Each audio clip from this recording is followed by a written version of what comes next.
Salut, j'espère que vous allez bien. Alors voilà, j'avais à cœur de vous partager ce témoignage de Luna et en fait, je voulais juste introduire un petit peu cette vidéo avant que vous passiez à la suite en disant que pour moi, ce témoignage, il est vraiment spécial, il est vraiment particulier dans le sens où, si vous voulez, Luna, elle représente un petit peu comme le fruit de notre foi, comme la raison qui a fait que le Seigneur nous a amenés dans les Cévennes. Pour moi, ça me touche en fait d'avoir le témoignage de Luna sur ma chaîne et je vous encourage vraiment à prendre le temps de tout écouter et aussi de partager en fait cette vidéo parce que vraiment le témoignage de Luna, il peut aider beaucoup de monde et il peut ramener beaucoup de personnes à Christ.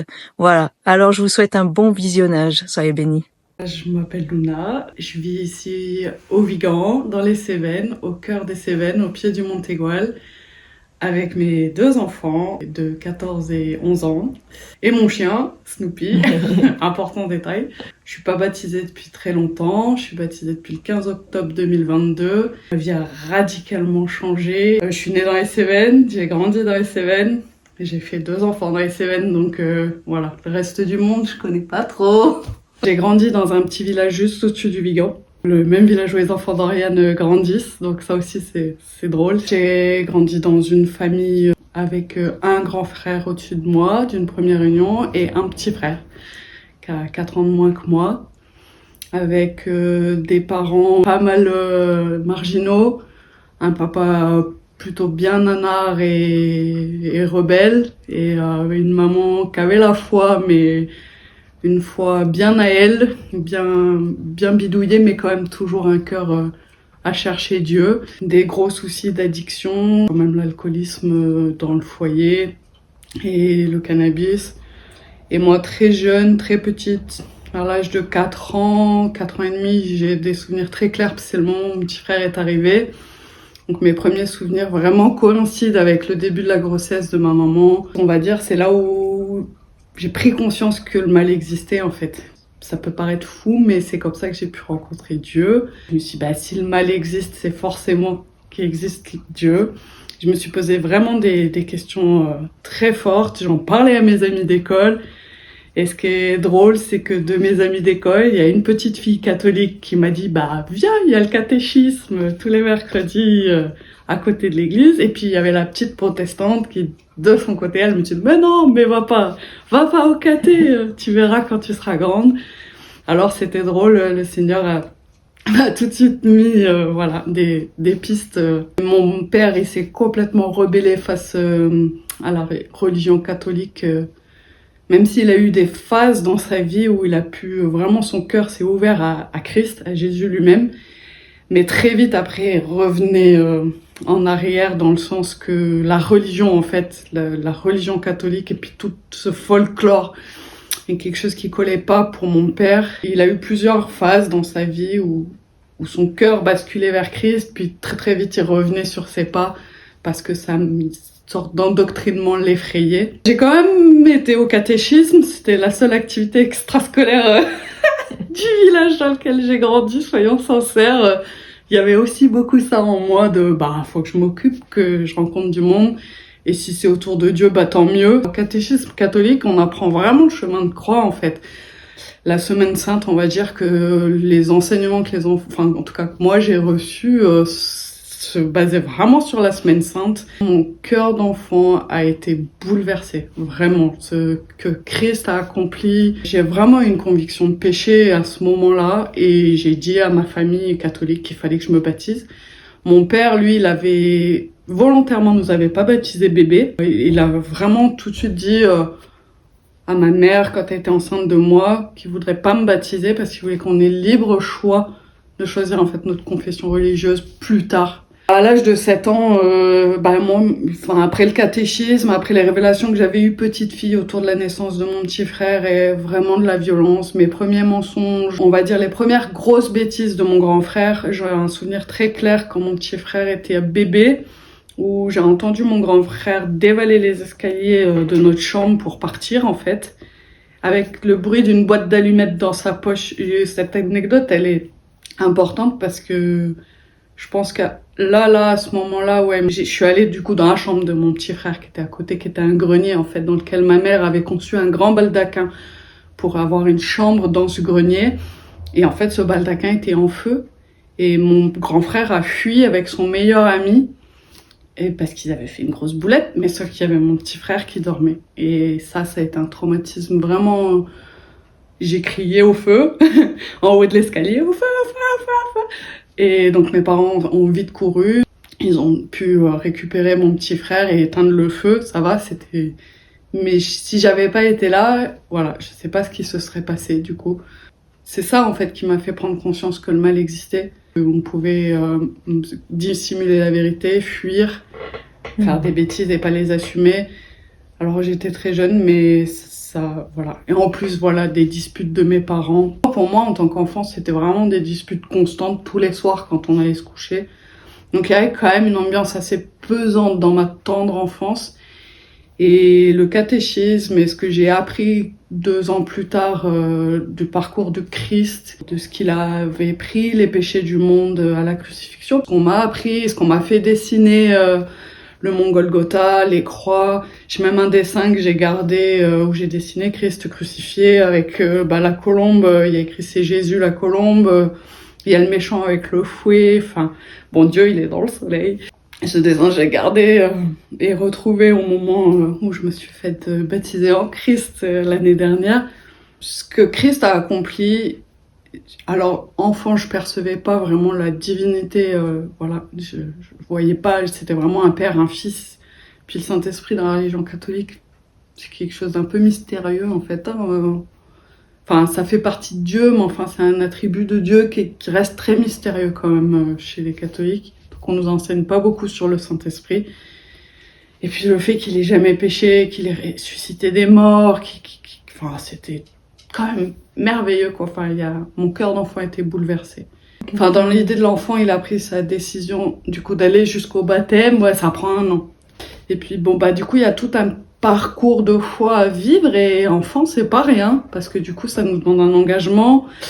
Ça demande de mobiliser un peu la famille. Bon, moi, pour le coup, c'est ma grand-mère qui s'en est occupée parce qu'elle était trop contente que je sois touchée. Donc, elle s'est vraiment occupée de me trimballer d'une petite église à un autre petit village, à une autre petite église et vraiment de commencer à aller à la messe avec elle et tout.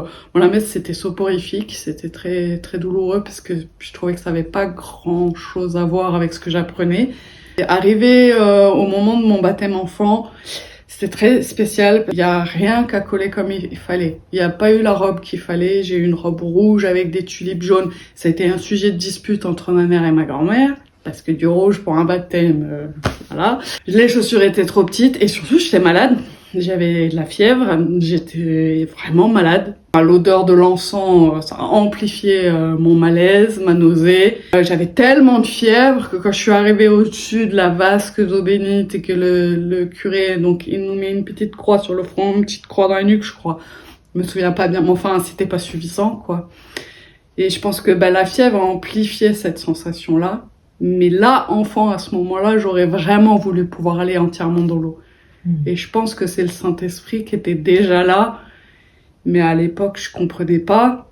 J'étais trop petite. Et puis j'étais, voilà, du coup, dans ce folklore, en fait. Parce que quand même, entre l'encens, les chants, tout ce qui est doré, les robes des enfants de chœur et du curé, enfin, c'est quand même tout un cérémonial très, très particulier.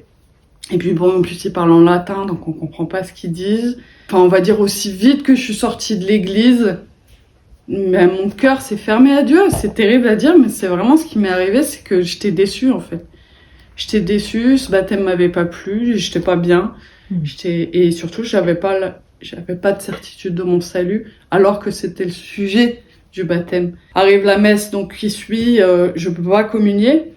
Et ça, c'est un choc pour moi en tant qu'enfant, parce que je croyais que je pourrais communier à partir du moment où j'avais été baptisée. Pour moi, ça coulait de source que c'est ce que Christ avait fait en rompant le pain et le vin. Là, ma grand-mère me dit, bah non, t'as pas fait ta communion, tu peux pas communier.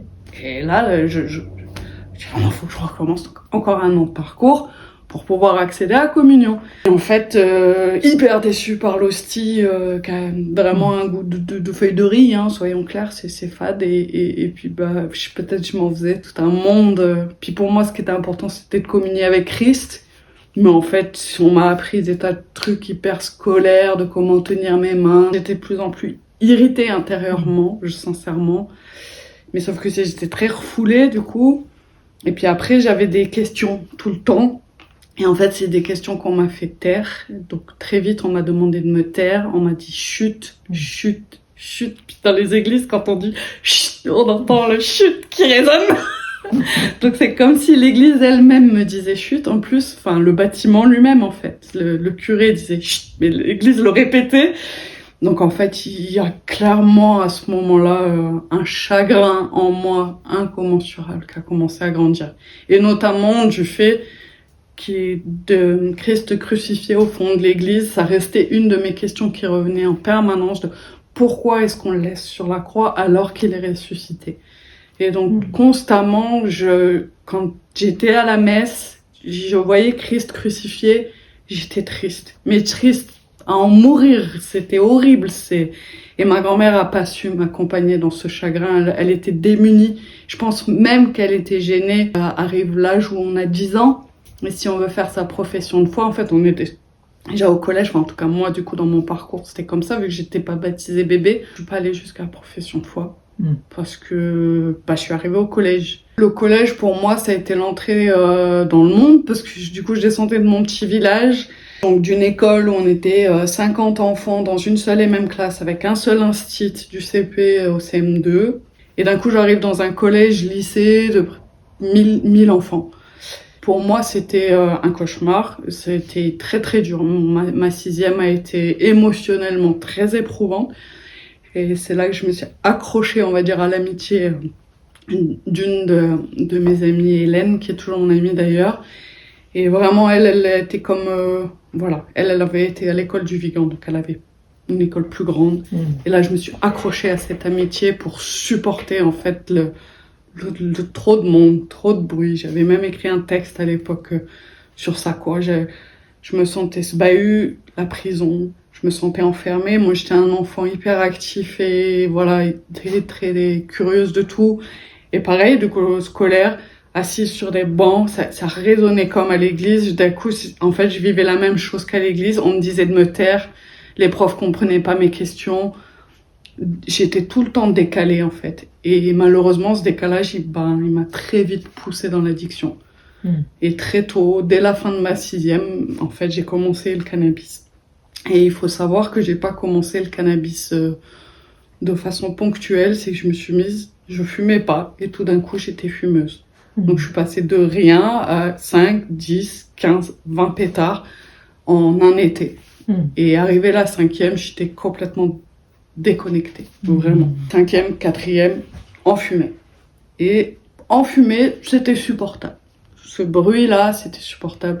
La souffrance d'être assise constamment, c'était supportable.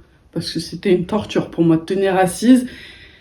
Il aurait mieux valu que je sois enchaînée, ça aurait été plus supportable parce que moi, je n'avais pas mon corps. En fait, mon corps voulait courir, mon corps voulait sauter, et j'étais vraiment faite pour soit la création artistique, soit le sport, mais sûrement pas être assise des heures. J'ai fui beaucoup. Le cannabis a progressivement détérioré mes relations avec mon petit frère, ma relation avec mon propre père, parce que c'est à lui que j'en volais. Donc je suis rentrée dans une espèce de mascarade où j'étais une voleuse et je le disais pas. Après il m'a soutenue, il m'en donnait un peu. Ma mère était en colère et révoltée de ça.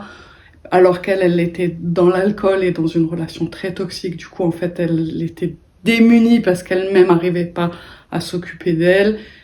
Et puis moi, je grandissais complètement embrumée avec des notes. Mine de rien, je suis toujours restée à la moyenne, mais bon, une moyenne qui était endormie, qui était pas du tout... Il n'y avait pas de progrès. Et arrivée à la troisième, j'ai décidé d'arrêter de fumer. Et donc, j'ai vécu ma première dépression. J'ai arrêté de fumer, j'ai vu le monde tel qu'il était. J'ai dit, mais à quoi bon, quoi? À quoi bon vivre? C'est trop dur, c'est trop violent, la vie. Et il y a un prof d'SVT à l'époque qui a vu ma détresse. Et j'ai énormément de gratitude dans mon cœur pour ce professeur-là parce qu'il a vu ma détresse. Et je lui ai confié, du coup, que j'avais arrêté le cannabis. Moi, j'avais très peur parce que je me suis confiée, mais je me suis dit, qu'est-ce qui va me tomber sur le dos? On va envoyer les assistantes sociales chez moi, ça va être le cauchemar, on va fouiller dans ma vie. Pas du tout, il a compris, il m'a dit que ça allait être des choses qui arrivaient, mais qu'on pouvait s'en sortir, mais que par contre, il a bien compris que j'avais un tempérament créatif et qu'il fallait peut-être que je pense à m'orienter dans l'artisanat ou dans un métier artistique pour pouvoir retrouver confiance en moi, confiance en mes capacités, dans une école adaptée à des tempéraments comme le mien. Et là, j'en revenais pas, il parlait chinois. Pour moi, on m'avait jamais parlé, en fait, à un prof qui s'est mis à mon niveau et qui m'a encouragée. Alors que pour moi, j'ai été juste une menteuse, une voleuse, déjà une grosse fumeuse de joint, alors que j'avais à peine 14 ans. Mais du coup, il m'a encouragée à avoir un conseillère d'orientation. La conseillère d'orientation a pris contact avec mes parents et j'ai visité une école, mais c'était comme si c'était ma famille. Donc je suis arrivée dans un lycée des métiers d'art où il y avait tous les métiers d'artisanat d'art. Et alors cette école, c'était merveilleux pour moi. Parce que du coup, il y avait de l'art appliqué, il y avait de l'histoire de l'art, il y avait 12 heures d'atelier par semaine. Et donc j'ai pu faire mon CAP, mon bac pro, en reprenant les pétards constamment. Mais donc j'avais quand même des phases un peu de répit où j'arrivais à arrêter, à me concentrer en classe, et puis je replongeais. Malheureusement, il est très vite arrivé les relations amoureuses, les relations sexuelles trop jeunes, trop vite, et avec trop de personnes différentes. Et puis l'alcool, et puis les pétards, et puis voilà, des hauts, des bas, des émotions disproportionnées, constamment. Donc t'es hyper joyeuse et des 6 pieds sous terre, quoi. C'était épuisant. J'arrivais jamais à être constante. Et j'avais pas une bande particulière, je fréquentais tout le lycée. Donc j'étais très dispersée, j'avais beaucoup de mal à me rassembler. Mais malgré tout, j'ai pu obtenir le CAP, j'ai pu avoir mon bac pro, j'ai pu passer mon permis, j'ai fait des projets d'avenir. J'ai été acceptée dans une mise à niveau en art appliqué à Montpellier. Et mon rêve, c'était de devenir costumière. Donc j'ai postulé pour une mise à niveau et j'ai été acceptée. Bon, c'était en soi un miracle. Comme j'ai fait toutes ces démarches à l'époque toute seule avec l'aide des assistantes sociales du lycée, mais sans le soutien de ma famille qui était, à l'époque pas présent, on va dire, assez pour moi. Administrativement parlant, ma mère, elle était trop dans l'alcool à cette période de sa vie pour pouvoir gérer l'administratif, en fait. Donc c'est moi qui ai fait tous ces dossiers toute seule, mais sauf que du coup, j'ai pas eu mon logement. J'étais persuadée d'avoir tout bien fait, d'avoir ma CTU, mon crous, et en fait, je suis arrivée à Montpellier à l'adresse à laquelle on m'avait attribué un logement, et la nana de l'accueil m'a dit, mais j'ai pas de logement pour vous. Mon monde s'est effondré. Mon projet d'avenir s'est effondré. J'ai craqué, en fait. Émotionnellement, ça a été très dur, et j'ai finalement tenu une seule semaine à Montpellier. C'était pas possible pour moi de supporter, déjà, la localisation de l'école était collée à un rond-point très gros, avec beaucoup de trafic. Et moi, venant des petits villages, et toujours quand même à cause du cannabis, développer une anxiété sociale et extrême. J'avais peur de tout et tout le temps. Et là, en fait, j'étais jeune étudiante SDF, en fait, clairement, c'est ça qui s'est passé. Je me suis retrouvée à la rue. Enfin, si, j'avais encore ma chambre chez ma mère, mais chez ma mère, c'était à 1h30 de mon école, donc ça collait pas, quoi. Au lieu de m'accrocher dans l'espoir que quelque chose se débloque, j'ai abandonné. Et j'ai fui. J'avais plus ou moins un amant à l'époque, qui était beaucoup plus âgé que moi, complètement farfelu, mais j'ai dit, allez, je fuis, je préfère ça que me confronter au monde, en fait. Et j'ai fui, donc, à nouveau au-dessus du Vigan, de là où je venais, en fait, et dans la forêt. Et en fait, j'ai rencontré, donc, cet homme avec qui on avait 12 ans d'écart. Lui, il avait une petite sœur qui avait mon âge, et il avait plein d'amis, il avait beaucoup de gens qui venaient le voir. Et au fur et à mesure, j'ai découvert tout un monde qui, jusqu'ici, m'était un peu familier parce que ma mère avait toujours un peu bricolé sa spiritualité spiritualité à elle, donc c'est vrai que ma mère, elle avait nos thèmes astro chez elle, elle avait des photos de divinités hindoues, elle avait beaucoup de musique du monde, elle s'était formée en Reiki, elle avait regardé un film qui s'appelle Le Secret, donc Le Secret c'est la pensée créatrice.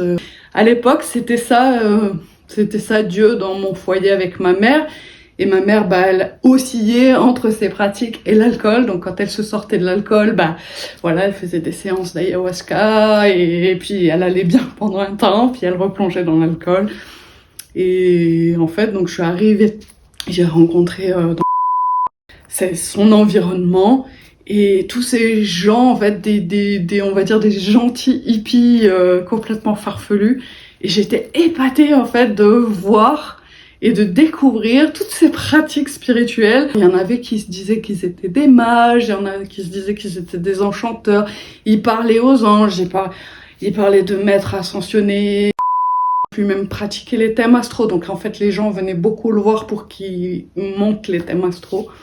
Donc il était vraiment astrologue. C'était un peu on va dire en échange d'autres choses à chaque fois. Donc quand lui il donnait une séance d'astrologie, en retour il recevait une séance de magnétisme et du coup tout était voilà en mode on est des gens, on fait du bien à la planète, on élève la conscience. J'avais 18 ans, ils en avaient 40, enfin ils en avaient 27, d'autres 40. Ils légitimaient toutes les émotions. C'est-à-dire que moi j'étais quelqu'un d'excessive et je l'ai toujours été. Mais dans mes émotions, c'était des énormes colères, des énormes chagrins, des énormes colères, des énormes chagrins, et c'était légitime. J'étais quelqu'un d'authentique, j'étais quelqu'un qui, dans un autre pays, j'aurais pu être chaman, et tout de suite, on a commencé à me poser, comme ça, sur moi, des capacités que jusqu'ici m'étaient complètement inconnues. On est même allé jusqu'à me dire que j'avais des capacités extrasensorielles. Si je poussais un peu le truc, je pourrais parler aux morts, que je pourrais vraiment leur permettre d'accéder à la lumière, que j'avais voilà une en moi que je savais pas, mais qu'en fait j'étais une médium. Bon, ok, mais alors ça m'épatait, j'étais hyper curieuse de tout, comme je l'ai toujours été, j'étais curieuse. Et puis comme j'avais une fibre un peu créative, je dessinais des portraits astrologiques.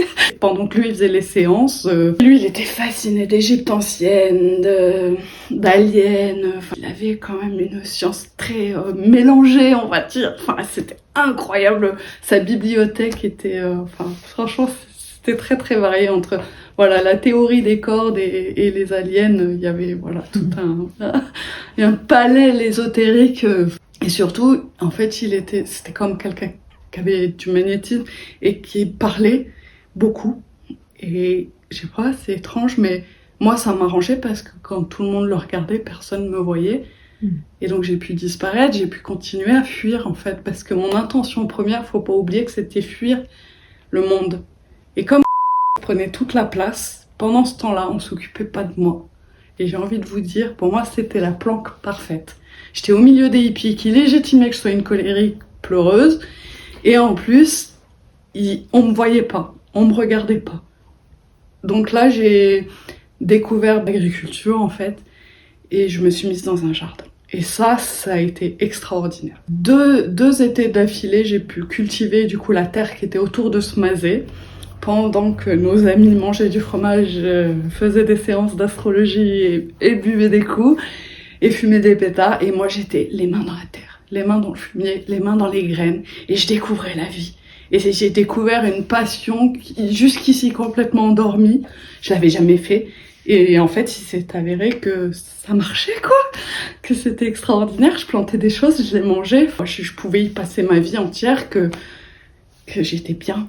En fait, j'avais plus envie de pleurer, j'avais plus envie de taper les gens, j'avais plus envie d'hurler. J'étais bien. Je suis tombée enceinte. Il m'était impossible d'envisager d'avorter. Pourtant, je savais au fond de moi que j'étais dans une planque à la base, que l'homme qui allait se retrouver être le père de mes enfants était quand même pas très terre à terre et plutôt sur Saturne que là, dans le concret. Donc je savais quand même que je m'engageais dans une maternité qu'elle allait être compliquée. Et sauf que je pouvais pas avorter. C'était impensable. À l'idée même d'avorter, c'est comme si moi-même j'allais mourir avec l'enfant.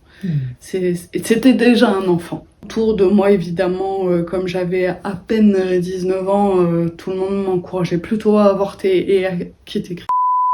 Parce que il était trop farfelu, qu'il avait pas les pieds sur terre, que j'étais trop jeune et que j'étais pas responsable et qu'il fallait surtout pas que je fasse cette erreur en fait. Il y a un espèce de grand écart qui s'est créé entre mes amis d'enfance et ma nouvelle vie, que j'ai malgré tout complètement assumé.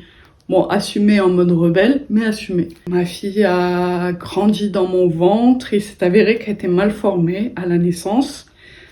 Donc j'ai eu un accouchement très difficile, très long, et elle a été opérée 2 heures après sa naissance. Elle a été opérée d'une opération qui n'avait jamais été effectuée au sein de l'hôpital de Montpellier à l'époque.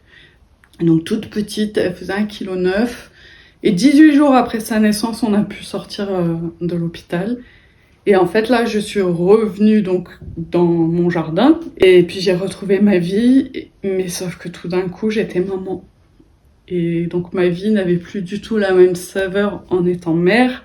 Je commençais à me dire, oh, ça va être compliqué d'élever un enfant dans cette ambiance. Bon, on l'a fait. On a déménagé, on est parti vivre dans un appartement en Anduze parce que le père aurait pas assumé le côté trop sauvage pour élever un bébé. C'est quand même allé à reculons et surtout Anduze, c'est pas une ville dans laquelle j'ai été à l'aise. J'ai évolué pas dans un environnement. Alors je me suis planquée, encore une fois, dans un appartement qui était au 3e étage et au dernier. Et je me suis planquée dans mon rôle, on va dire, de maman. Et donc j'étais, encore une fois, tout le monde regardait ma fille et pas moi, et ça m'arrangeait. On a eu une vie quand même qui s'est dégradée. Déjà, on n'était plus dans notre fief avec nos amis de notre forêt, donc on a perdu pas mal d'amitié. Ma fille a grandi et j'ai eu une 2e grossesse qui est arrivée. Quand je suis tombée enceinte de mon fils, j'avais déjà prévu de quitter le père de mes enfants, donc là, ça a été, on va dire, comme le moment où j'ai pas eu mon logement pour ma vie d'étudiante. Et donc mon monde s'est effondré. À l'arrivée de mon fils, je rentrais dans un baby blues en fait. Je pense que c'était vraiment ça. Mais c'était un double baby blues parce qu'en fait, comme ma fille avait été hospitalisée à la naissance, donc j'ai dû prendre sur mon moment. Et elle a été réopérée plus tard, c'est 1 an et demi en fait. Et là, c'était une hospice qui a duré plus de 6 mois. On a fait des allers-retours quand elle était très petite et je suis tombée enceinte à la sortie de ça. Quand j'ai accouché de mon fils, j'ai perdu l'amour. Je ressentais plus l'amour. Ni pour eux, ni je pouvais le recevoir.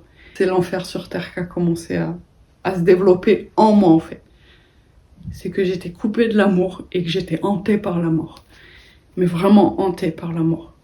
Il faut savoir que les fréquentations qu'on a commencé à avoir en Anduze sont allées de plus en plus dans des soirées trop arrosées, des personnes qui venaient juste en fait fumer l'herbe du père de mes enfants. Et le côté spirituel était toujours là parce que ça prenait toute la place dans les discussions. Mais concrètement, on écoutait quand même des gens qui buvaient trop, qui fumaient trop. Et moi, il y avait un écho à mon enfance dans laquelle j'avais grandi qui était insupportable. J'ai une colère, une haine, il n'y avait plus l'amour et donc la colère, la haine a pris de plus en plus de place en moi. Et j'avais de moins en moins de chagrin, mais j'avais de plus en plus de colère. Maintenant, avec le recul, je sais que c'est les portes ouvertes qu'on a ouvertes pendant toutes ces années, avec toutes les pratiques différentes qu'on a pu avoir. En plus, moi, je m'étais déterminée à prouver au père de mes enfants que si il croyait en Dieu, il fallait qu'il sache que le mal existait et que forcément Satan existait sur Terre. Et je ne sais pas pourquoi, je me suis mise bien en tête, alors que mon fils avait à peine 9 mois, de prouver au père de mes enfants que Satan existait. Mais je l'ai fait, je l'ai prouvé, et j'ai fini à la clinique psychiatrique. Parce que voilà, je suis entrée dans une conscience divine, mais de Satan, en fait. Après avoir passé des années à déblatérer sur toutes sortes de choses ésotériques, moi je suis rentrée dans le mal. Et j'ai ouvert ce qu'on appelle le darknet, en fait. Donc une phase d'internet qui est interdite en France, encore heureux, mais... Enfin bref, à l'époque, on avait des fréquentations qui m'ont permis d'accéder à ça. Et là, voilà, c'était encore mieux pour prouver l'existence de Satan, puisque du coup, on peut avoir accès à des choses juste abominables. Mais en attendant, m'est arrivé des hallucinations de plus en plus lourdes et notamment auditives. Et j'entendais ici, je mime ici parce que c'est comme si Satan s'était logé dans mon oreille en fait. Et donc il a chuchoté dans mon oreille. Au moment où j'ai sevré mon fils, jusqu'à ses 1 an, j'entendais toutes les nuits la même phrase. C'est simple, tu les tues d'abord, donc parler de mes enfants, tu tues le père après et t'égorges les chiens en dernier, parce qu'on avait 3 chiens. Et j'ai entendu ça tous les jours pendant 6 mois. Je croyais que c'était moi. J'étais persuadée que c'était mes pensées et j'étais persuadée d'être un monstre. Parce que j'envisageais quand même d'éliminer toute ma famille. C'était parce qu'à la base, j'avais fondé ma famille sur un mensonge, la fuite. J'aimais pas cette personne, il n'y avait pas d'harmonie. On est entré de plus en plus dans une relation compliquée, en difficulté, dans le conflit permanent. Moi, tous les matins, je cassais la moitié de la maison dans mes colères avec des enfants en bas âge qui étaient témoins de ça. Et quand j'ai fini à la clinique psychiatrique, que j'ai raconté ça donc aux médecins qui m'ont suivi, ils m'ont dit mais vous inquiétez pas, c'est pas grave, Satan il n'existe pas, ça c'est dans votre tête, on va vous donner des médicaments, vous entendrez plus ces voix-là, il faudra juste les prendre toute votre vie parce que vous êtes très malade. En fait, ce qui était terrible pour moi à cette période-là de ma vie, c'est que ce médecin, il faisait son travail, hein, et moi j'étais dans une phase dépressive où j'ai failli mourir en fait, mais en fait je reconnaissais la voix et les yeux de celui qui était logé dans mon oreille depuis 6 mois. Et ça, c'était assez horrible d'accepter. Finalement, j'ai donné comme ça, allez, c'est bon. Je te donne, menotte-moi, quoi. Camisole-moi chimiquement. En attendant, à cette période de ma vie, j'avais des enfants en bas âge et il fallait que j'entende plus ces voix, il fallait que je me reconstruise, il fallait que je reprenne du poids. Je faisais 40 kilos. Je dormais plus, enfin j'étais squelettique, j'ai toute la famille autour qui savait plus quoi faire de nous, hein, que ce soit du côté du père ou de mon côté. Tous les gens autour de nous étaient de plus en plus distants, de plus en plus désemparés face à mon état. Et là j'ai enfin pu quitter le père de mes enfants. Je dis enfin parce qu'en fait il fallait que ça s'arrête. Notre relation était beaucoup trop violente. Je l'ai quitté, je suis allée 1 rue plus bas. Je suis pas allée très loin, mais j'ai un logement quand même qui s'est libéré.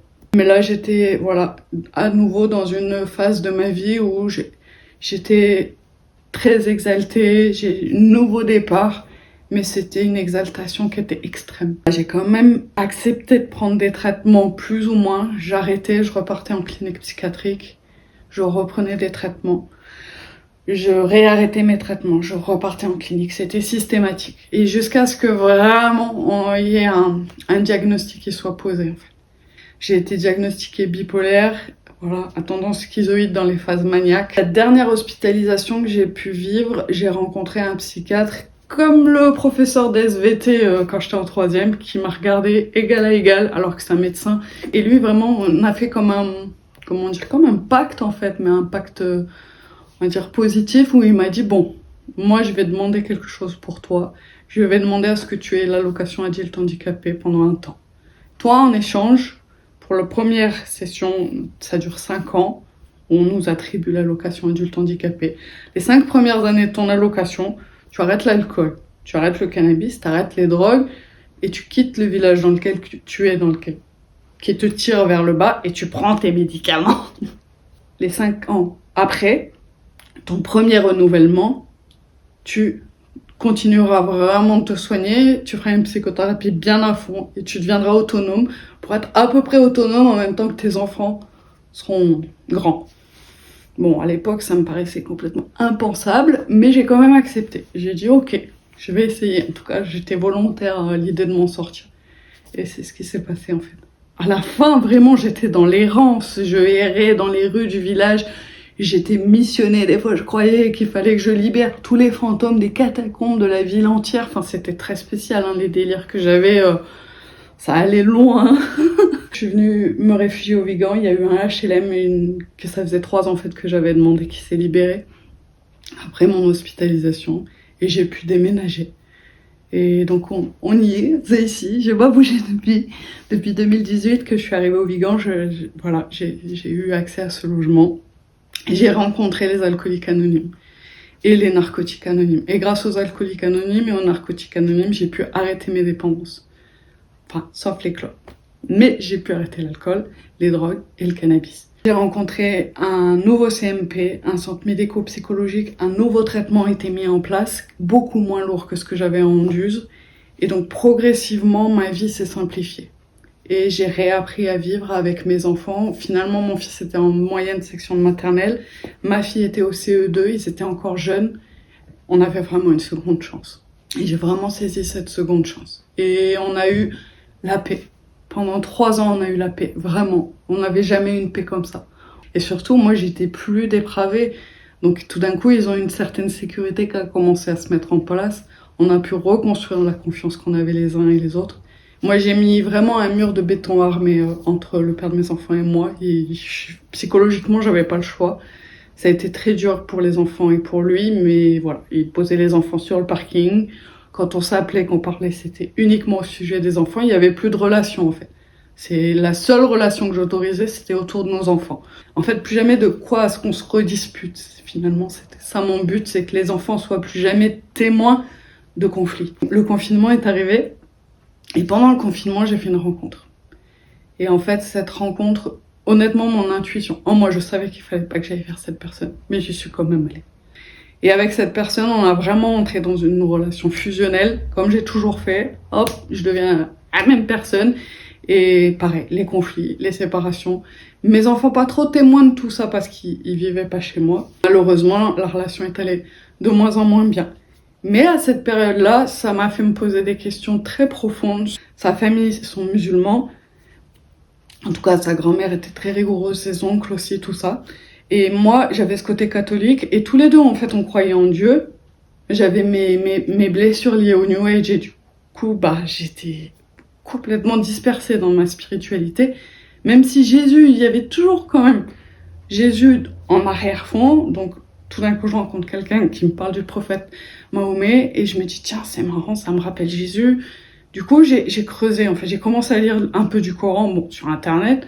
Mais en même temps, je continuais à écrire une histoire pour enfants avec une amie qui était à fond dans le New Age. Et puis, je continuais à demander à Jésus de m'aider à tenir pour pas retomber dans mes addictions. Mais le père de mes enfants est décédé d'une crise cardiaque. Donc ça a été soudain, ça a été subi.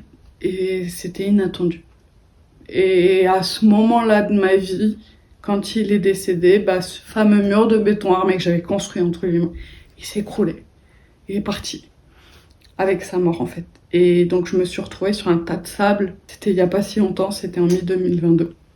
Et arrivé fin juin 2022, il fallait que je mette un terme à la relation avec laquelle j'étais.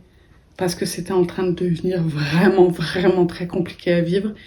Lui, tout d'un coup, il n'a pas su comment se positionner pour nous soutenir dans cette épreuve, parce que c'était trop lourd. En plus, il avait des blessures d'orphelin, donc c'était hyper puissant, on va dire les projections. Simplement, psychologiquement, c'était facile à voir ce qui allait pas, mais enfin, il fallait que ça s'arrête. Et à ce moment-là, sur un parking, après la dispute, parce que je faisais les puces à ce moment-là, en fait, il y a eu un matin où on s'est disputé en chargeant la voiture, et je suis partie sans lui faire les puces, sans lui. En fait, j'ai dit, ça suffit, j'en ai marre. Mais sauf que je suis arrivée dans le village dans lequel je devais déballer mon stand. En fait, il y avait une fête foraine, donc pas de puces à ce moment-là. Donc j'ai pas pu déballer mon stand. Et je suis partie sur un autre parking pour vérifier si ça avait été déplacé. Ça l'était pas. Et en fait, je suis tombée à ce moment-là, à genoux, en dessous du parking, à côté des containers à poubelle. Et là, j'ai crié à Dieu. De tout mon être en entier, à hurler. Dieu, je vais pas y arriver toute seule.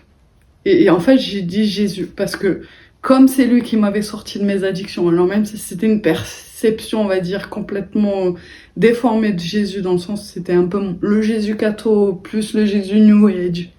Donc voilà, c'était un mélange, mais quand même c'est à lui que j'ai crié. Je lui ai dit, tu m'as sorti de toutes mes galères, tu m'as fait renaître, je t'en supplie, m'abandonne pas maintenant, je vais pas y arriver toute seule. Et en fait, quand je lui disais ça, je vais pas y arriver toute seule, je vais pas y arriver toute seule à élever des enfants. Même si le père de mes enfants était un père qui était pas parfait, il était là. il était réglo dans l'idée qu'il les prenait un week-end sur deux. La moitié des vacances et les mercredis, il était là. Même si c'était pas parfait, il était là pour eux. Et il s'aimait. Et tout d'un coup, j'avais plus son soutien, en fait. Ce qui est extraordinaire, c'est que le jour même, en fait, où j'ai crié, donc finalement, j'ai déballé mon centre dans mon village, il y avait des puces. Et j'ai choisi un emplacement. Oh, il n'y a pas de hasard. Je l'ai choisi par pure pratique. Il y avait une sorte de barrière pour accrocher toutes les robes que j'avais. C'était trop pratique. Il y avait une croix, en fait, à l'intérieur des barrières. Et je me suis posée après avoir déballé tout mon stand. Et là, il y a une dame qui vient à mon niveau. Je l'ai pas vue arriver, en fait. Et je lève les yeux et elle me dit, excuse-moi, mais le Seigneur qui me dit, t'as peut-être besoin de prière. Et là, je la regarde, je dis, de quel Seigneur tu parles? Il me dit, bah, Jésus. Je dis, attends, c'est fou. Ouais, si tu veux, tu peux prier pour moi. Mais quand je lui ai dit ça, moi, pour moi, aller prier dans l'église plus tard. C'était, enfin, il me dit, est-ce que t'as mal quelque part? Je dis, ouais, j'ai très mal au ventre. En fait, je pense que, voilà, 2 mois d'angoisse, j'avais un bloc de béton armé dans mon ventre, je mangeais plus, je rebuvais plein de café, plein de clopes, encore un peu des pétards à ce moment-là, j'avais un peu rechuté pour supporter le deuil et mon cerveau qui refumait. Et surtout, j'avais l'impression d'avoir un trou noir, quoi, je le disais, j'ai un trou noir dans le ventre, c'était horrible. Et la dame, elle a posé sa main sur mon ventre et j'ai plus mal. Alors elle a quand même prononcé au nom de Jésus, douleur, tu pars. Mais en fait, elle avait déjà à peine déposé sa main sur mon ventre que la douleur était disparue. Alors ça faisait 3 semaines que quand même, je grinçais des dents. Et donc j'ai pu me lever parce que j'avais plus mal.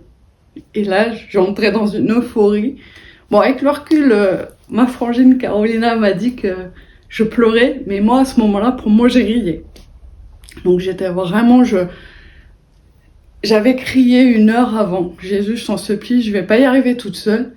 Et là, je rencontre 3 personnes qui me parlent de Jésus, qui me parlent du livre des Actes, qui me parlent de la Bible. À ce moment-là, ils m'ont dit, mais en fait, on est des disciples de Jésus et on pratique notre foi de cette façon-là. On prie pour les malades dans les rues, on baptise des gens dans des piscines ou des baignoires. Et l'église, on la vit, tu vois, c'est nous l'église. J'oublierai jamais Bertrand qui, tu vois, nous, c'est nous l'église. Tu vois, je suis une pierre vivante, c'est moi l'église, c'est nous l'église. Carolina qui parle du temple, du Saint-Esprit, qu'elle est le temple. Et je les écoutais me parler, mais j'avais tout pratiqué. J'avais été dans le New Age à fond, j'avais toutes sortes de pratiques. J'avais jamais parlé comme ça. Et là, Bertrand, il a pris une carte, il m'a dit, bah tiens, t'as une disciple qui habite juste au-dessus de chez toi à Mandagou. Elle s'appelle Oriane, elle est art thérapeute. Je pense que tu peux l'appeler quand tu seras prête. Et en fait, à ce moment-là, j'ai vu le regard de mon copain de l'époque, qui me regardait noir, parce que pour lui, je disais, ah, c'est bon, je suis partie dans encore un nouveau délire spirituel. Mais sauf que cette carte, moi, j'avais, chez moi, il y avait des bagages, il y avait mon duvet, il y avait ma tante qui était prête, il y avait mon sac à dos pour que je monte chez mon père le lendemain, à Mandagou même en fait. Et quand il m'a dit, tiens, elle habite à Mandagou, et que j'avais prévu le lendemain d'y aller, dans le même village. Bon, ok, c'est mon village d'enfance, c'est là où vit mon père, mais quand même, c'était incroyable. Tout d'un coup, il y avait plus de hasard du tout. Et moi qui ai toujours tout basé un peu sur, voilà, toutes les synchronicités, ça me parlait, mais là, à ce point-là, je n'avais jamais vécu comme ça. Et le lendemain, je suis montée chez mon père, comme prévu. Et j'avais gardé précieusement la carte d'Oriane. Et j'avais même caché pour que mon petit copain me la vole pas. Sur la carte, il y avait écrit The Beginning, TLR, France, je sais plus. Enfin, voilà, il y avait le lien en fait pour aller voir un film sur YouTube. Et je suis tombée sur le reportage de Torben, le commencement. Et là, ça a été incroyable. Et du coup, après, j'ai regardé la vie tout de suite. Donc, j'ai vu la vie, le commencement, les deux. Ça m'a pris 4 heures, ça m'a pris ma journée, quoi. Mais j'ai bu, en fait, qu'est-ce que Torben racontait, ce que les disciples... Je voyais ses baptêmes, mais c'était incroyable. Je voyais ses baptêmes par immersion totale. Je voyais des gens qui témoignaient, qui racontaient leur souffrance, qui racontaient leur parcours. En retournant la carte d'Oriane, je vois une chaîne YouTube qui était la sienne, Donc en fait, j'ai rencontré Oriane au travers de sa chaîne, avant même de la voir. Et Oriane m'a répondu le lendemain, je crois, pour me dire, bah, je suis en vacances, mais dans une semaine, si tu veux, on peut se voir. Et une semaine plus tard, elle est venue jusque dans mon campement de sauvage. Et elle m'a annoncé l'évangile. Elle a prié pour moi, pour ma hanche que j'avais mal depuis une chute à cheval enfant. J'ai plus eu mal après cette prière. Elle a prié pour que le Saint-Esprit me visite. Et en fait, elle est repartie avec ses enfants, parce que c'était très touchant pour moi, j'ai rencontré ses enfants. Tout le trajet où on était à pied pour arriver à mon campement, ça nous a pris une grosse demi-heure quand même. Mais elle m'a parlé de leur foi, un peu ce que Bertrand avait commencé à me dire quand ils avaient prié pour moi, mais plus en détail, du livre des Actes, des Apôtres, de comment fonctionnaient les premières églises. Et en fait, je ne revenais pas, parce que tout ça dans mon milieu New Age ou dans la religion catholique, on n'en avait jamais parlé en fait. Le baptême du Saint-Esprit, des choses comme ça, c'était incroyable. Après avoir prié pour moi, j'étais scotchée. Franchement, je m'en souviens encore, j'étais assise et j'ai même pas pu les raccompagner. J'ai même pas pu me lever. C'est mon petit chien qui les a raccompagnés en fait, mais moi je pouvais plus me lever. J'étais couchée par le Saint-Esprit. Et j'ai passé, je pense, bien 3 heures, comme ça, assise. Et juste, j'ai ressenti une paix que j'avais jamais ressentie dans ma vie. Jamais, jamais, jamais, jamais. J'étais, alors oui, écrasée, mais il y avait la paix qui me remplissait comme ça. J'ai gardé le lien avec Oriane. Ma relation amoureuse donc est devenue de plus en plus violente. Ça l'était déjà, mais là ça s'est amplifié parce qu'en plus du coup, lui en parallèle, il me montrait des vidéos d'imams. Donc du coup, je regardais beaucoup d'imams et beaucoup de rencontres en fait avec les différentes confessions religieuses. Donc il y avait des pasteurs, des prêtres, des imams, des gourous hindous aussi, qui parlent tous ensemble et qui essaient chacun, voilà. Et en fait, il y a que les chrétiens qui sont différents parce qu'ils disent que Jésus est Dieu et qu'il n'est pas juste un prophète et que du coup, ils sont des blasphémateurs. Et donc, voilà. Je voulais vraiment me faire comprendre ça. Tu comprends? C'est pas possible. Ton Jésus, il peut pas être Dieu. Ça, c'est un blasphème. Et regarde, que ce soit les Indiens, que ce soit tout le monde le dit. Il y a que toi, il y a que vous les chrétiens qui disent ça. Donc c'est sûr que c'est vous l'erreur. Mais j'ai fini par réussir à mettre un terme à cette relation. J'ai refait un petit séjour en psychiatrie parce que j'étais épuisée et qu'il me fallait du repos après le décès du père des enfants. Un été à faire les puces. En plus, ma rencontre avec Christ qui commençait un peu à se développer, on va dire, dans le secret. Parce que du coup, mon petit copain, il dormait sur mon canapé et je voulais plus de lui dans ma chambre. J'ai commencé à lire le Nouveau Testament, les rendez-vous d'Alain Andersé, rendez-vous dans la forêt qu'Oriane m'avait laissé.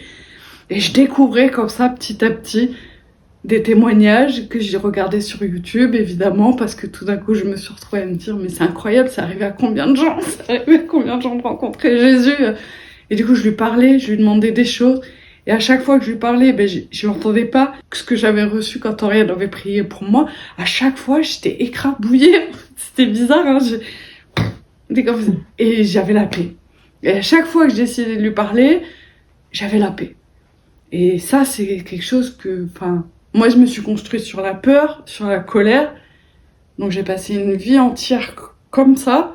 Et donc, avoir mes mains comme ça, je ne connaissais pas. Cette sensation de ne pas avoir les trapèzes tendus, de ne pas avoir mon cœur qui est comme ça à l'intérieur, c'était quelque chose que j'avais jamais vécu.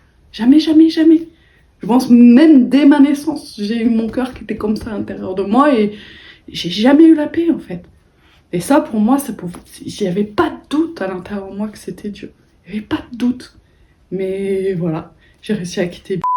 Ça a été très douloureux, ça a été très compliqué, mais il fallait, parce qu'on ne se faisait pas du bien. Et même à un moment donné, j'avais tellement la ferme conviction que j'allais jusqu'au baptême. J'avais compris qu'une fois sortie des eaux du baptême, j'avais une vraie seconde chance.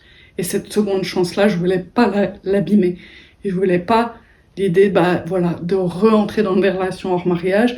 Je voulais surtout pas envisager la haine et la colère, parce que moi, j'étais tellement sanguine que je voulais pas retomber dans la colère. Donc, je voulais pas gâcher ma seconde chance, en fait. Donc, il fallait que je mette un terme à tout. Et donc, cette relation, oui, mais aussi, du coup, tout ce que j'avais accumulé chez moi depuis des années, on va dire, de collection d'ouvrages New Age, de collection de dessins essentiellement. Moi, ce que j'ai collectionné, c'est des écrits que j'ai faits sous des impulsions de je ne sais quoi, mais j'ai eu énormément d'écrits, puis beaucoup de mélodrames, de mes hauts et de mes bas, et des dessins. Des dessins de squelettes, des dessins d'extraterrestres, des dessins d'elfes et des dessins, beaucoup de têtes de mort, parce que ça c'est un peu un héritage que j'ai de mon papa. Et donc voilà, j'avais beaucoup de choses. J'ai rempli 4 sacs à dos de randonnée en tout. Bon, ça va en vrai. Oh mais j'ai fait des allers-retours, c'était drôle, dans ma rivière qui est juste à 200 mètres de chez moi, en sortant mon chien. Et je faisais des petits feux et je brûlais en fait. Et j'ai tout brûlé. À ce moment-là, mais à chaque fois, j'avais une paix, mais qu'il fallait faire du tri, il fallait faire de la place. Je voyais des choses, elles devenaient comme fluo dans mon appart. Non, ça le fait pas. Faut pas que je garde ça. Et je me séparais. Mais c'était jamais... j'avais pas besoin de demander à qui que ce soit si c'était ce que je devais faire. Je savais qu'il fallait que je m'en sépare. J'en étais convaincue. Et j'ai lu la Bible. J'ai lu la Bible. Et quand j'en suis arrivée à la fin du Nouveau Testament, pas encore le livre de l'Apocalypse, là vraiment j'ai su qu'il fallait que je me baptise. La fin de la lecture du Nouveau Testament, je pouvais plus tenir. Et j'ai été baptisée, donc voilà, chez Samir et Sonia. Et par ma sœur Carolina, accompagnée par Oriane qui le lui a appris. Et Carolina, j'avais rencontré dans la rue. Donc pour moi, c'était incroyable. Et puis voilà, c'était en petit comité, il y avait pas de cérémonie particulière où c'était simple quoi. C'était dans la baignoire, après les démons, toutes les portes ouvertes que j'avais ouvertes pendant ma repentance ont été chassées, et puis les rares qui devaient rester au moment où je sortais des eaux du baptême ont été chassés aussi. J'avais une sensation de pleurer par les oreilles. En fait, c'était fluide, c'était simple. Et après, elles ont prié. J'étais encore dans l'eau pour que le baptême du Saint-Esprit vienne. Et là, j'ai commencé à marmonner. Alors, à ce moment-là, le parler en langue, franchement, je trouvais ça vraiment spécial. Quand on n'a jamais vu des églises où il y a du parler en langue, ou qu'on n'en a jamais entendu parler, c'est le truc qui me dit, ouais, je sais pas. Hein. Mais en fait, c'est venu tout seul. Et progressivement, voilà, j'ai réussi à continuer à garder à distance mon ex-petit copain, malgré la souffrance dans laquelle lui, il a été, parce que lui, il a aussi quand même son cœur qui a été touché, mais avec, voilà, le paradoxe de la religion musulmane qui était trop lourd pour lui. Et puis, de toute façon, j'ai reçu quelque chose mais très clair dans mon cœur, que s'il devait donner sa vie, lui, à Jésus, c'était pas pour me faire plaisir. Qu'il fallait qu'il le vive personnellement, que ça pouvait pas être pour ne pas me perdre. Et cette conviction-là que j'ai reçue dans mon cœur, elle a été assez forte pour que je renonce vraiment complètement à cette relation. Mais surtout, ce qui est extraordinaire, c'est que j'ai une famille, et une famille, on vient tous des milieux différents, et voilà, il y a des plus anciens dans la foi qui accompagnent les plus petits dans la foi, et puis il y a des partages autour de la Bible. Il y a des défis qu'on se donne pour aller évangéliser dans les rues. C'est quelque chose qui m'apprend beaucoup. Aller dans les rues, on essaye d'être assez régulier dans notre routine de sortie. Je suis agréablement et toujours autant émerveillée. C'est qu'en fait, les gens, ils sont hyper touchés. Je suis émerveillée de voir les yeux des humains qui sont « Ah bon, vous avez la foi en Christ? Ah ouais, vous le faites comme ça? Ah, tu pries pour moi, j'ai plus mal ?» Mais c'est incroyable cette histoire. Et t'es pas magnétisé, parce que dans les Cévennes, il y a beaucoup de gens qui pratiquent le Reiki, le magnétisme. Enfin voilà, c'est comme ça fait partie de la culture des Cévennes, hein, franchement, hein, c'est impressionnant. Enfin, il y a un peu de plus en plus partout pareil, mais quand même, tout le monde connaît quelqu'un qui guérit dans la région.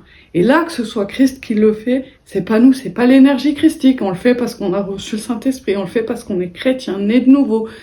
On n'est pas parce qu'on est dans le New Age, pas au contraire, on met en garde du coup sur les pratiques. Faire attention à qui tu tu demandes en fait. Et puis c'est vrai, moi je l'ai vécu à multiplicité de pratiques. Enfin, dans mon témoignage, c'est assez flagrant, mais au fur et à mesure que j'ai multiplié mes pratiques, au fur et à mesure, la folie s'est emparée de moi. Au fur et à mesure, je suis de plus en plus en colère. Mais je l'associais pas. Mais maintenant, avec le recul, c'est flagrant. Et c'est merveilleux parce que j'apprends à discerner, à me mettre à son écoute. On fait des exercices aussi dans l'église de maison. Des fois, on se met à l'écoute du Saint-Esprit. Des fois, voilà, dans nos défis de sortie dans les rues, ça nous apprend à annoncer l'évangile de façon concise et percutante. Et puis, on vit des rencontres qui sont très chouettes. Et voilà, ça apprend à prier. Enfin, à part demander à Dieu, donne-moi, donne-moi, donne-moi, je priais pas en fait. J'ai juste prié, enfin, discuter avec Dieu en fait. Et ouais, ça c'est quelque chose de vraiment nouveau. Il y a une chose dont tu n'as pas parlé, c'est la libération par rapport à ton addiction à la cigarette. Eh oui, parce que c'est vrai que j'avais, avant toutes mes péripéties, réussi à tout arrêter, l'alcool, la drogue et le cannabis, mais la cigarette et le café, disons que c'était café-clope, et ben ça c'est les deux trucs que clope sur clope, hein, je pouvais pas arrêter. Et quand je suis sortie des eaux du baptême, j'ai continué à fumer encore 15 jours, mais je vais aller faire un kickstart. Et quand je suis revenue du kickstart de Vaison-la-Romaine, j'avais plus la même saveur. Puis ils ont prié pour moi ce sujet-là. Je mangeais des gommes à ce moment-là, mais j'avais encore le besoin. J'avais encore l'envie de cigarette, quoi. Elle était encore là. Mais je mangeais des gommes. Et je mâchais. Et j'ai demandé à nouveau la prière sur mon groupe de maison. Et en fait, j'ai reçu deux. En fait, c'est à ce moment-là, je pense que c'était vraiment des paroles de connaissance, mais que je pouvais pas envisager à l'époque. Mais bon, Oriane a été très cash. Renonce, demande pardon, abandonne. Mais moi, dans le feu de mon addiction, ah ouais, je veux bien, j'ai renoncé, mais ça sent encore trop bon. Même tous mes voisins qui fument dans mon immeuble, j'ai partout, devant l'école, je sentais quelqu'un qui fumait, j'avais envie de le suivre comme ça. Et en fait, il y a une phrase, peut-être un peu dure à ce moment-là, mais vraiment, elle a été très forte, de la part de Samir, qui m'a dit, est-ce que si tu devais rencontrer Jésus en chair et en os aujourd'hui, est-ce que tu oserais lui demander de se recrucifier sur la croix pour ton addiction, pour ça? Est-ce que tu oserais lui demander d'y retourner? Donc, franchement, non. À ce moment-là, j'ai envisagé qu'il recommence tout ça, là, juste pour mon addiction. Non, c'était pas possible. Mais par contre, ce qui est génial, c'est que le jour même, du coup, j'ai jeté mes gommes à la poubelle et la clope n'a plus senti bon comme ça. Les clopes des autres ne me donnaient plus envie.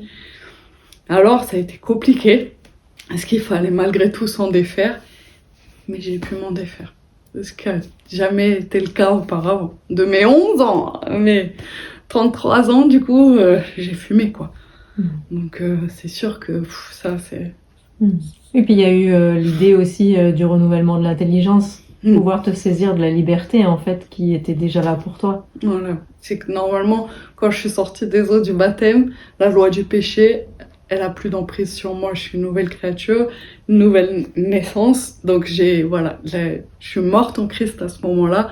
Donc la loi du péché, ma nature, elle a changé, elle a plus de poids.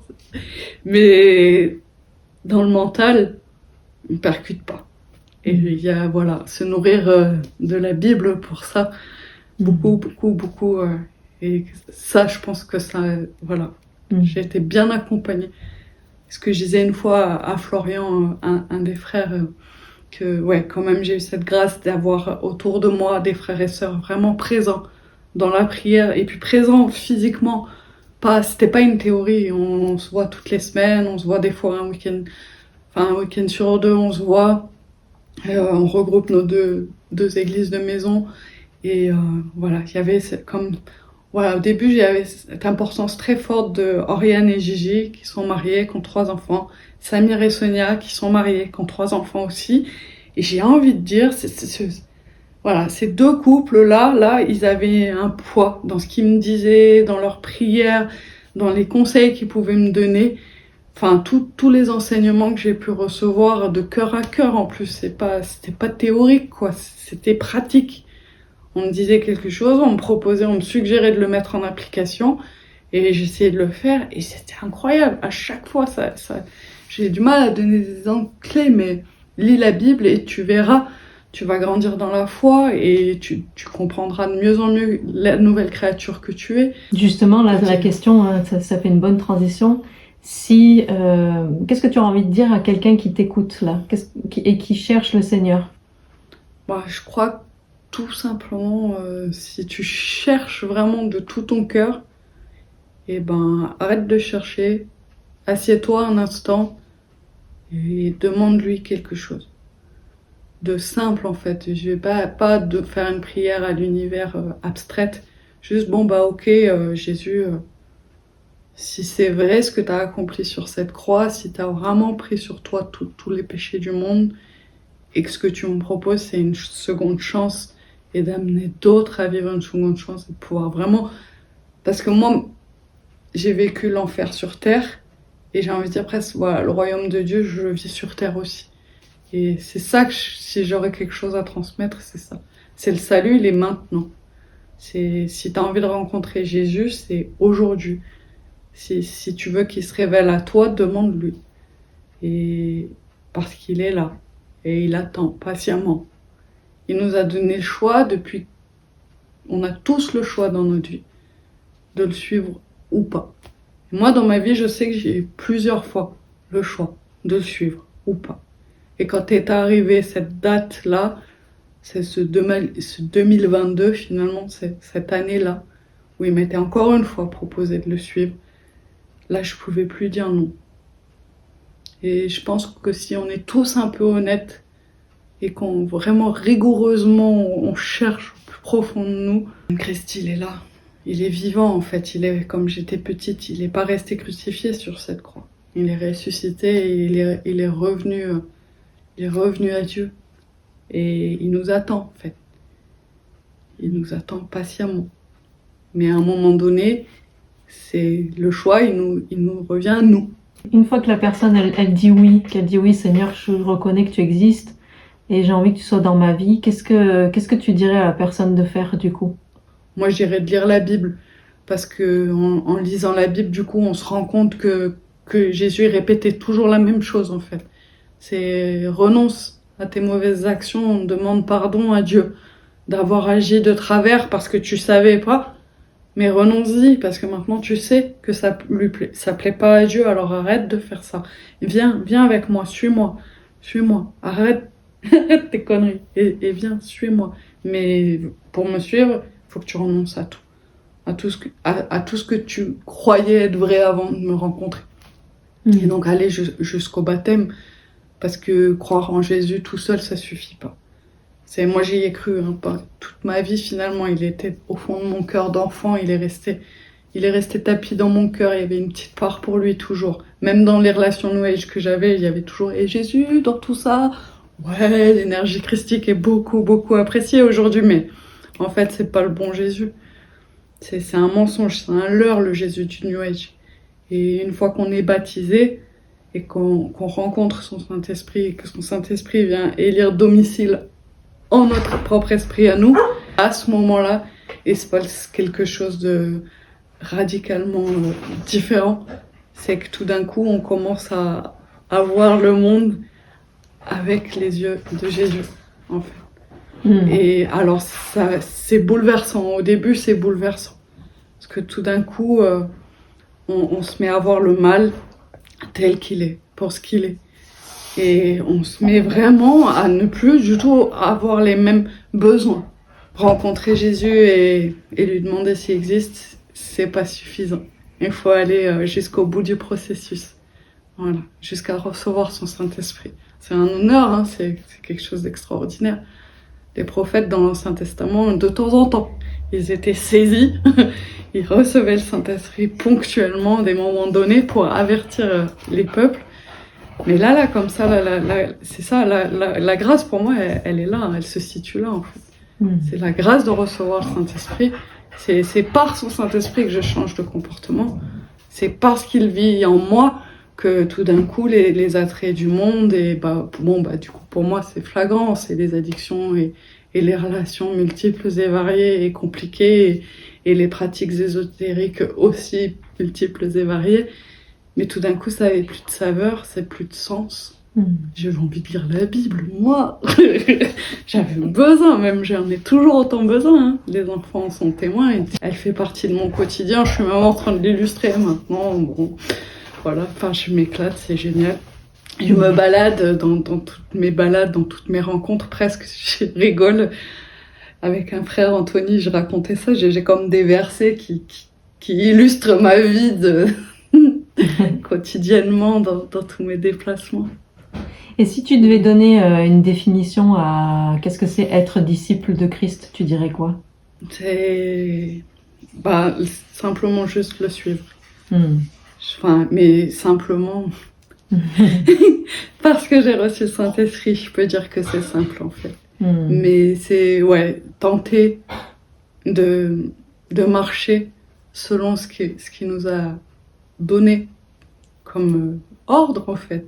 Pas un ordre d'un maître autoritaire et sans cœur, hein. C'est un mandat de voyez, tu as cru en moi, tu as vu ce que j'ai accompli sur la terre, tu as foi en tout ça, de tout ton cœur, de toute ton âme, de tout ton corps, de tout ton esprit est tourné vers moi, et viens, suis-moi et fais la même chose.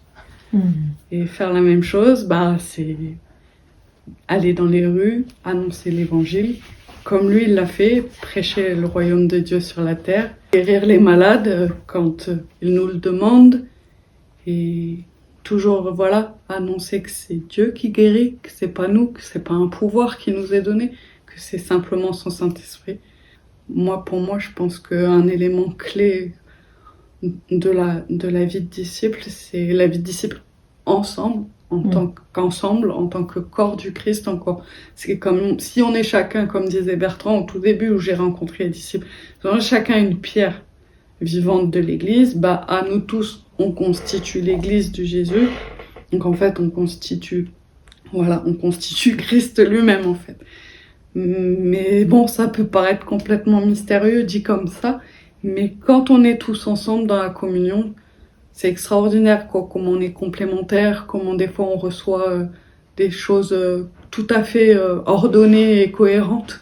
Or des fois non, mais des fois quand ça arrive, là, ça c'est fort, c'est touchant. Si on rencontre dans toutes les personnes à qui on annonce l'évangile, des personnes qui tout d'un coup réalisent que c'est ça qu'il faut faire, suivre Christ, et les accompagner dans cette décision, les accompagner dans les eaux du baptême, les garder en prière après le baptême, les accompagner dans la nouvelle naissance pour recevoir le Saint-Esprit, et faire en fait pareil. C'est un schéma qui recommence constamment. Pour moi, quand j'ai lu la Bible, né de nouveau, c'était flagrant que le royaume de Dieu en moi qui vient là, c'était incroyable.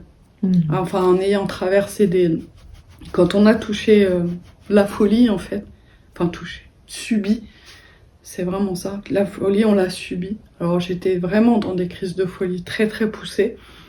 J'ai vraiment perdu l'esprit. Mais à l'intérieur de moi, il y avait une part de moi qui était lucide. Et c'est, le côté marionnette, vraiment je le voyais. J'avais une part de moi qui faisait que ce qu'elle voulait de moi.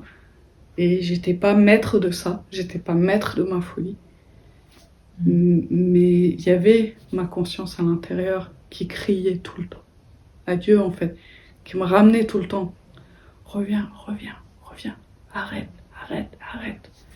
Donc malgré toutes les bêtises que j'ai faites, et je le dis comme une enfant, les bêtises, parce que quelles que soient les bêtises que j'ai faites, j'avais quand même toujours un peu ce côté où j'étais pas fière de me droguer, j'étais pas fière de pas prendre soin de mes enfants, j'étais pas fière je me sentais sale. Je me suis sentie sale pendant tellement d'années que là, ce renouveau, ce changement de vie, Alors ça s'est fait progressivement. Le Saint-Esprit s'est révélé à moi, même avant mon baptême. Mais la décision de suivre Christ et de renoncer à mes pratiques d'avant, eh ben, c'est une décision. Et du coup, t'es dans quelle religion? T'es catholique, t'es protestante, t'es évangélique, t'es quoi? T'es témoin de Jéhovah? T'es dans une nouvelle secte? Non, alors je vous rassure, c'est pas une secte, vraiment. Et j'ai même envie de le dire à mes amis, c'est vraiment pas une secte. C'est juste disciple de Christ, de Jésus, quoi. C'est ça, en fait, c'est suivre Jésus. Et apprendre à le rencontrer et du mieux qu'on peut lui obéir. Parce qu'on l'aime. Parce qu'il nous aime. Parce que... Voilà. Ok, bah merci. Avec joie.